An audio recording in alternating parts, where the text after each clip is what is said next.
Eh bien, bonjour à tous et bon retour dans les échanges entre amis.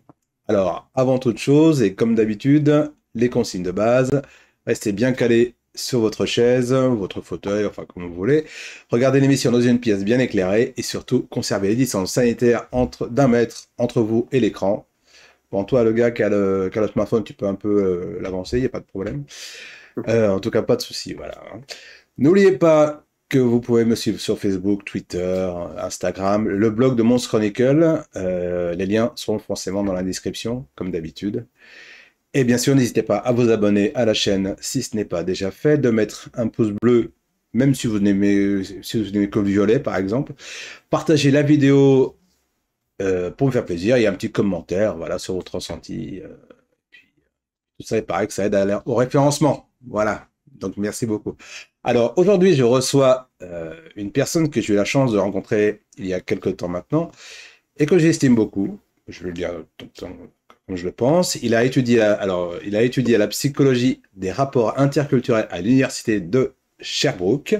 Il a été maître d'école, organisateur d'événementiels, conférencier et à cause, entre autres, d'un problème de santé, et un peu de la pandémie, enfin plein de petites choses. Il s'est reconverti il y a quelque temps en tant que coach et aide les hypersensibles dans leurs différentes problématiques via des vidéos sur YouTube et des coachings personnalisés en visioconférence. Pardon, excusez-moi.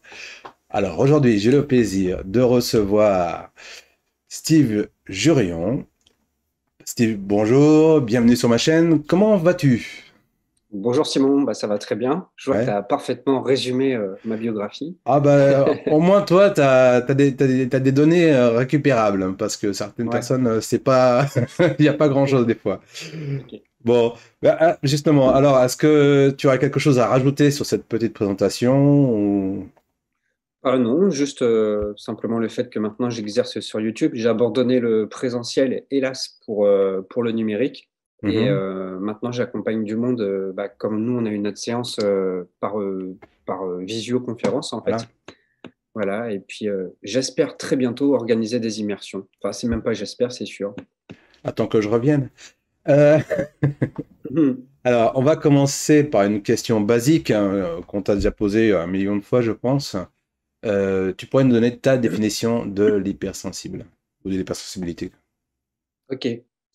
Bon, la manière dont je l'ai apprise et ce qui a le plus résonné en moi, en fait, l'hypersensibilité traduit une fragilité du système nerveux, on va plutôt parler d'une vulnérabilité du système nerveux, Mhm. euh, qui le rend plus fragile par rapport aux stimuli externes. Ce que j'aime dire souvent, c'est que le cerveau d'une personne hypersensible est semblable à une passoire. Il laisse passer une tonne de stimulés et Mhm. donc une tonne d'informations, ce qui fait que voilà, le cerveau d'une personne lambda Mhm. sait inhiber les informations qui ne sont pas vraiment nécessaires pour les tâches qu'il est en train d'accomplir. Par contre, une personne hypersensible va avoir du mal à filtrer les informations et va être très facilement surstimulée, ce qui fait qu'elle va avoir du mal à se concentrer, elle va se sentir rapidement submergée, à fleur de peau. On parle de personnes aussi écorchées vives. Bref, ce sont des personnes qui ont un trop plein de tout et très souvent en fait, trop de bruit, trop de lumière, des odeurs trop fortes, des températures désagréables. Voilà, plein de choses qui peuvent, plein de paramètres extérieurs qui peuvent directement la submerger et la faire sortir de ses gonds ou au contraire la faire se recroqueviller en soi. En tout cas, tout ce qu'elle peut manifester comme comportement inadapté est très souvent un comportement de protection où soit la soupape elle explose ou soit on se renferme comme je l'ai dit sur soi. C'est bien, c'est bien résumé, je trouve. Et justement, cette vision que tu as maintenant, est-ce que c'est la même que ce que quand tu as commencé à l'étudier, enfin à la comprendre? Ou ça a évolué? Euh, Bah, tu vois, on est à peu près dans les mêmes âges. Je Ouais, pense que, mais je l'ai pas découvert il y a si longtemps ce concept-là. Mais c'est bon, pareil. après,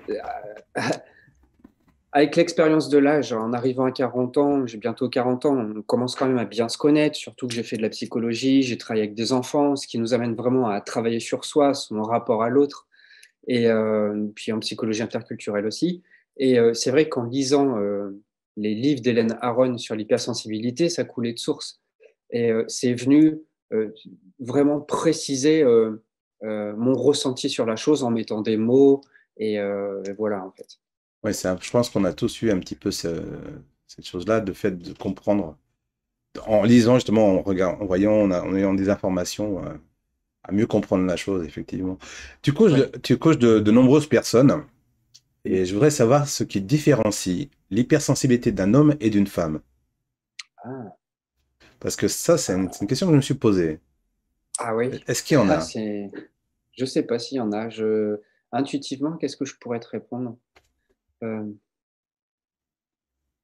euh, Peut-être effectivement que les hommes et les femmes ne le manifestent pas autrement. Les hommes, en fait, le manifestent peut-être moins par les mots que les femmes. Euh, Il y a Moi, je plus dirais que d'échanges verbal. s'il y a une tendance, mais c'est juste une tendance avec mes filtres à Hmm. moi, je pense que les hommes intériorisent un peu plus et les femmes sont beaucoup plus dans l'expressivité de cette émotion. Donc, Mais les c'est hommes qu'une tendance. oui, intériorisent, les hommes intériorisent et les femmes extériorisent. Ça serait ça un Ouais, petit peu? mais c'est ma perception du moment et c'est une tendance. Je D'accord, ne je dis pas que vois. c'est une vérité générale. D'accord, je comprends, je comprends. Ouais. Sur une de tes vidéos, ben, j'ai regardé à peu près tout. J'ai pas tout regardé, j'ai pas pu tout regarder. Il y en a énormément. Mais sur une des récentes, tu as écrit, alors la vignette, tu as écrit votre identité est une force. Oui. Bon, à mon sens, chaque personne est différente. Je pense pas que tu et donc il n'a pas la même. Donc il en est la même pour les identités. Dans le cas des personnes hypersensibles, qu'est-ce qui relie toutes ces identités justement? Tu vois ce que je Euh, veux dire? Intrinsèquement, à Ouais, l'intérieur d'une personne hypersensible, qu'est-ce qui ouais, relie toutes ces identités? ouais. Je comprends pas trop le sens de ta question. Ce que je veux dire, ils ont toute personne étant différente, toute personne a une identité propre. Oui. Oui, mais est-ce que les hypersensibles ont quelque chose qui relie toutes, est-ce qu'ils ont comment s'expliquer ça? C'est vrai que c'est assez Ah, compliqué. oui, je vois ce que tu veux dire. Un Ouais. point commun, en Un fait. point commun, voilà. Ouais, un dénominateur commun. Ouais. Bah oui, Ouais, est-ce effectivement, que... il y a peut-être cette empathie naturelle, Hmm. ce côté posé où on est souvent plus dans l'observation qu'autre chose. Euh, voilà, cette manière de faire attention à l'autre, de prendre des pincettes, d'avoir un langage en termes, on parle en termes de neurolinguistique, on parle de personnes qui sont souvent pas linguistiques, qui sont kinesthésiques. Mhm. Excuse-moi, c'est le matin chez moi. Oui, non, je comprends tout à fait. Même moi, je suis un peu fatigué aussi, mais c'est parce que c'est le Ouais. soir. Donc, il y a un décalage. Je comprends. Oui, T'inquiète pas. faut préciser aux auditeurs que chez moi, il est 8h30 et Voilà, chez toi, il est et 16h30, 16h30. voilà, c'est un petit Voilà. peu compliqué, les décalages horaires. Ouais. Euh, Alors, bon, pour reprendre ce que je disais, ouais, pardon. je pense que les personnes hypersensibles parlent beaucoup plus avec le registre des sensations, Hmm, des émotions. Donc, on parle beaucoup plus avec nos tripes. Et donc là, on parle de kinesthésique. hmm. Alors que, par exemple, une personne visuelle va beaucoup plus parler avec des images. Et c'est un débit de parole qui va aller très vite parce qu'il y a les images qui défilent très vite dans sa tête. Et du coup, il a toujours peur de perdre le fil conducteur et les mots doivent aller aussi vite que les images. Et des fois, bah, ça peut contraster une personne kinesthésique qui parle plutôt doucement, qui parle avec ses sensations, avec une personne visuelle qui a besoin que ça speed tout le temps. Voilà, c'est en ça peut-être qu'on peut reconnaître les personnes hypersensibles. Après, je pense qu'encore une fois, c'est une tendance et qu'on retrouve de tout dans la nature. Mais s'il devait y avoir un point commun, ce serait peut-être cette empathie naturelle. En tout cas, cette humanité profonde qui est propre en chacun de tous, mais qui peut être plus développée, plus à fleur de peau chez les hypersensibles. Hmm. On parle de traits de caractère, justement, quand on parle d'hypersensibilité, mais aussi, alors, il y a un peu de tout qui ressort. Alors, soit c'est un don, soit c'est une malédiction. Il y a des gens qui se dévalorisent, ou à l'inverse, qui se valorisent, mais qui se donnent d'une importance, comment dire, sont plus importants que les autres. Hein, ça, je pense que ça a dû peut-être t'arriver d'avoir des gens comme ça, mais il n'y a pas, je me posais la question, il doit y avoir quand même un respect de soi et des autres. En tant qu'hypersensible, on doit le ressentir, ça, non? Est-ce que ça, c'est des choses qui, quand tu vois, quand j'ai vu certaines de tes vidéos en disant, voilà, oui, c'est, euh, faut pas se sentir supérieur aux autres. Hmm. Hein. Tu vois ce que je veux dire? Ok. Oui, bah, oui, des fois je lis ça dans les commentaires, comme si peut-être parfois on peut ressentir une certaine longueur d'avance dans les conversations, où on devine un petit peu à l'avance ce que l'autre va dire ou comment il va réagir. Et c'est vrai que on peut avoir une perception fine de notre environnement, ce qui nous amène à anticiper peut-être plus facilement que les autres ce qui peut se passer. Et peut-être que par moments, ça peut nous servir. Par d'autres moments, ça peut nous desservir parce que c'est humain, on fait tous des crises d'orgueil, des crises d'ego, et on peut utiliser peut-être cette finesse cognitive pour, à nos fins les plus machiavéliques parfois. Mais, Je plaide coupable. mais voilà. Mais c'est vrai, Voilà, je pense c'est- que quand tu es bienveillant, c'est pas un problème ouais. d'anticiper ce qui va se passer. Bah, c'est peut-être un problème, c'est pas dedans, mais moi j'ai l'habitude, quand je regarde un film, quelque chose, un film à la télé, j'ai l'impression de savoir exactement comment on va avoir le déroulé derrière. Oui, Je oui, sais je pas le si fais toi, souvent aussi. c'est, mais ça gâche un peu le film, je trouve, personnellement, mais bon. Et Parce que, encore plus si tu le dis à voix haute devant ta femme et tes voilà, enfants. oui, alors là, ouais, bon, bref. Donc, tu vas voir qu'il va se passer ci et ça, quoi, c'est, bon. Ouais. Donc j'évite de parler en général, je dis rien. Ouais, alors, pour la suite, j'ai une amie qui s'appelle Diane, donc je lui fais un coucou au passage, qui voulait te poser des questions sur Mhm. ton métier de coach. Donc, elle m'a donné deux, trois questions, donc je vais te les poser.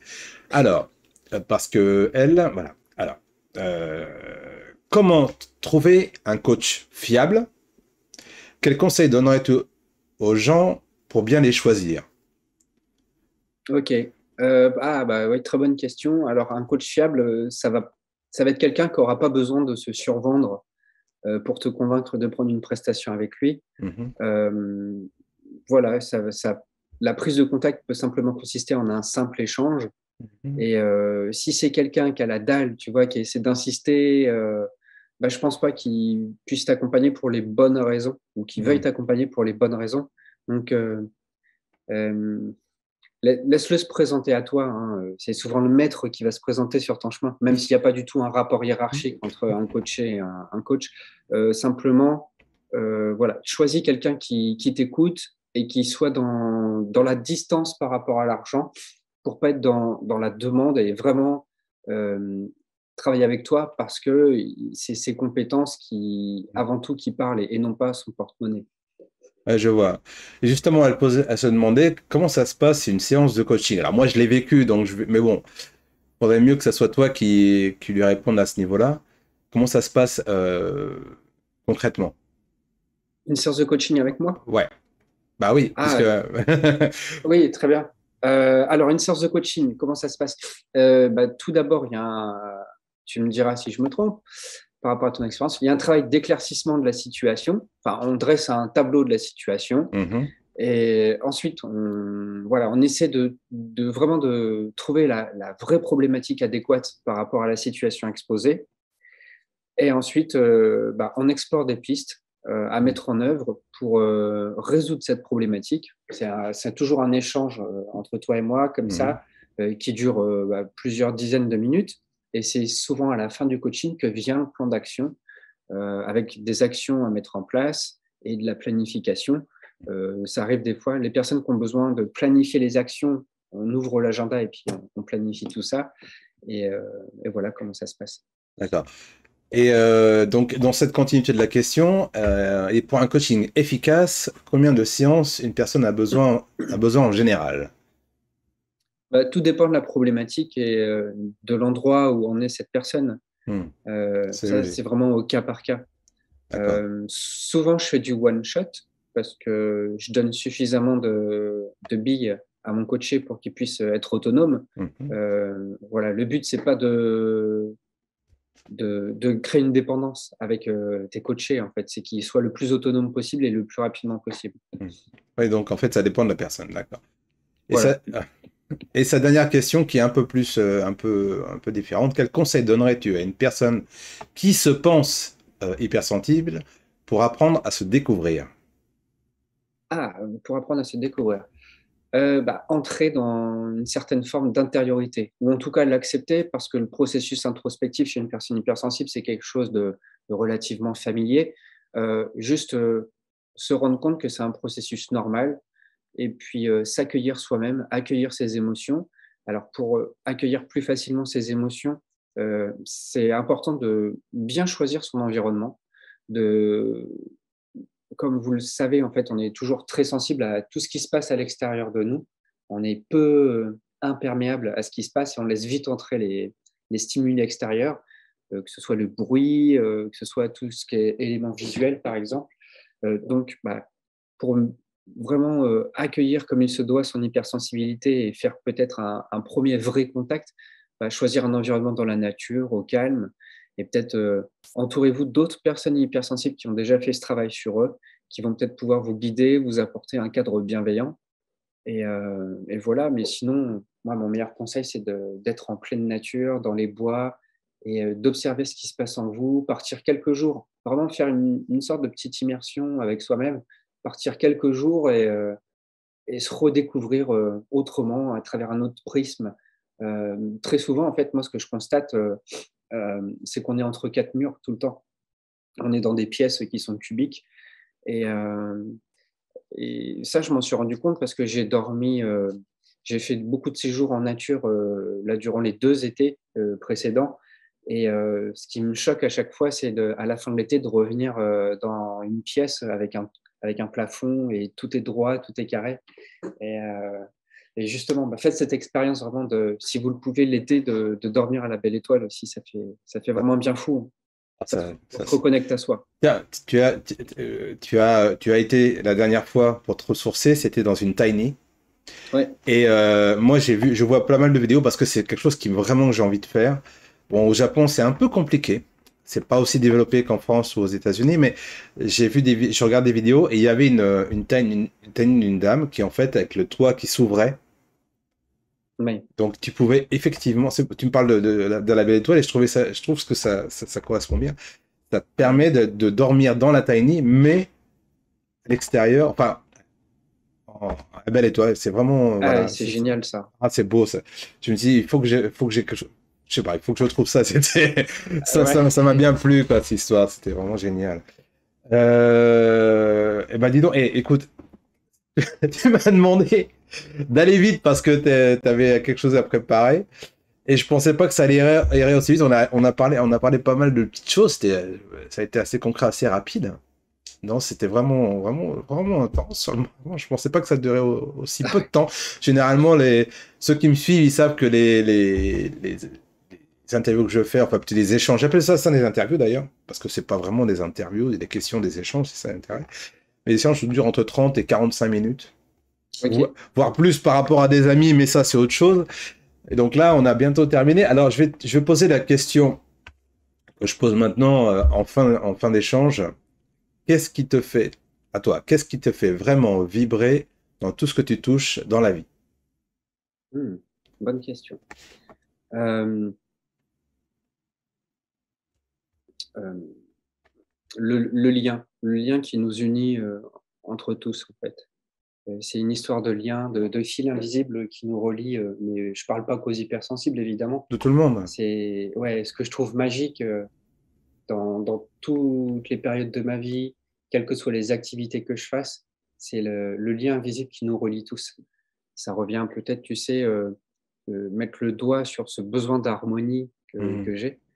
Et, Ouais. euh, et puis aussi sur mes études, j'étais vraiment dans l'interculturel et ça consistait à étudier les chocs culturels. Pourquoi il y a des chocs de culture entre deux civilisations, deux pays. Mhm. Donc je suis quand même j'ai une grosse envie de paix et quand je vois de l'harmonie autour de moi, ça me fait du bien. T'as beaucoup voyagé, si je crois, hein, si je me souviens bien, hein. Ouais, j'ai vécu à peu près 10 ans à l'étranger. Ouais, Euh, ça a dû faire un choc en revenant en France. oui, oui, oui, oui. On se sent depuis, on se sent toujours, il y a toujours une part de soi qui se sent étrangère dans son propre pays. Mais c'est pas malsain, je trouve ça hyper constructif parce que ça permet de voir sa culture avec un œil objectif. Et ça, je suis sûr que ça te parle, Simon. Complètement, Euh, ouais. Mais il n'y a pas que les cultures, je pense qu'il y a justement, les gens, il y a pas mal de petites choses. Moi, je parlais de moi, mais bon, je pense, j'ai un grand-père qui était un petit peu, voilà, les étrangers, c'était pas ça, quoi. Bon, il était un peu spécial, et c'est vrai que j'ai toujours eu des problèmes avec ça, avec les gens. Mais c'est pas, c'est aussi parce que j'ai eu deux, trois imbéciles dans ma classe à l'époque qui étaient, voilà. Et le fait de sortir de ma zone de confort et d'arriver au Japon, ça m'a remis en question plein de choses. Effectivement, la vision des gens, c'est complètement différent maintenant. Et si les gens peuvent, si vous pouvez sortir, faire des voyages en dehors de la France, moi, je le conseille aux gens. C'est vraiment, Et oui. c'est très enrichissant comme C'est la chose. meilleure des éducations pour moi. Complètement, complètement. Et sinon, bon, on va terminer avec ton actualité. Alors, quelle est son actualité pour les mois à venir? Ah, Quelle est-elle? Dis-moi tout. bah justement, ouais, tu me prends un peu de cours là, mais je vais essayer de te répondre quand même. Vas-y, Alors, vas-y. comme je l'ai dit en début d'interview, j'envisage de faire des immersions. Ouais, ça aussi, j'ai Du entendu. coup, ça va être des rendez-vous en présentiel à peu près au plus 10 personnes. Ça Mhm, va être dans des lieux sympas, soit dans ma ville à Arras, ou soit à la campagne dans des écolieux que mhm, j'ai déjà fréquentés. Donc, ça peut être en Bretagne, ça peut être en Ardèche, ça peut être en Dordogne, peut-être en Ariège, on verra. En tout cas, je vais choisir des lieux hyper ressourçants. On va en faire à plusieurs saisons à mhm. partir du mois prochain, logiquement, Ok. donc de février 2022. Et puis sinon, les coachings continuent. Je vais faire des formations. Alors, j'avais fait mon planning. Je sais que je vais aborder. Il se peut d'ailleurs que je te pose des questions. Je vais essayer d'aborder le feng shui. Bien Euh, sûr. Ça te parle, toi, qui as des posters de couleurs Ah partout bah oui, non mais bon. euh, Je vais t'envoyer vers ma mère plutôt, tu vas voir, le feng shui. Ouais. Ah oui. Bon, en tout cas, si je veux aborder ça, c'est plus en termes d'équilibre physique et Hmm. mental pour les Ouais. personnes hypersensibles, en termes de comment vraiment aménager son environnement. Donc, ça ne Hmm, se résumera pas aux affaires matérielles dans son appartement ou sa maison, mais hmm. bien plus à un style de vie qui se rapproche du minimalisme. Voilà, Ouais. je compte aussi aborder la thématique des relations amoureuses. Je l'ai déjà fait, mais là, je vais vraiment approfondir. Et puis, voilà, chaque mois, généralement, il y a une nouvelle thématique qui arrive. Là, actuellement, comme c'est le mois de janvier, c'est le début de l'année, on est dans la thématique des résolutions. Hmm, Donc, actuellement, je vois une formation sur les habitudes, comment mettre en place de bonnes habitudes hmm. faciles à mettre en place pour avoir des gros changements dans sa vie. Et puis, le mois prochain, ça devrait être les relations. Et ça changera comme ça tous les mois. Bon, j'espère que je pourrai venir dans ces immersions, au moins quand je passerai en France. Ça me fera Oui, déjà plaisir de te voir si j'ai l'occasion. On se serrera la main avec de gel hydroalcoolique, il n'y a pas de problème. absolument. Voilà, bon. Alors, bon, bah, de toute façon, on va mettre, je pense qu'on va mettre pas mal de liens déjà de ta chaîne et peut-être sur la description en dessous, là, comme ça, les gens pourront Hmm, aller venir te voir et ça voilà, voir ce marche. que tu travailles, tout ce que tu as fait. Moi, personnellement, je te remercie déjà de m'avoir écouté pendant le coaching. C'était assez génial. Moi, voilà, ça m'a aidé. Ce n'est qu'une aide, je sais bien, beaucoup de travail qu'il faut faire soi-même, ça, je suis d'accord. Ah oui, Ça, c'est important, mais voilà. Donc, je voulais te remercier pour ça, de m'avoir accordé un peu de ton temps dans merci. ces échanges entre amis. En ce qui me concerne, bon, ça m'a fait extrêmement plaisir d'être avec toi maintenant. Et ça fut, comme je disais juste avant, c'était assez enrichissant. Donc, vraiment, merci beaucoup. Voilà. Merci à toi, Simon. Mais de rien. Alors, quant à nous, chers amis de la chaîne, je vous retrouve très bientôt pour de nouveaux échanges entre amis. Mais d'ici là, passez une bonne semaine. Portez-vous bien. À la prochaine. Ciao, ciao. À bientôt.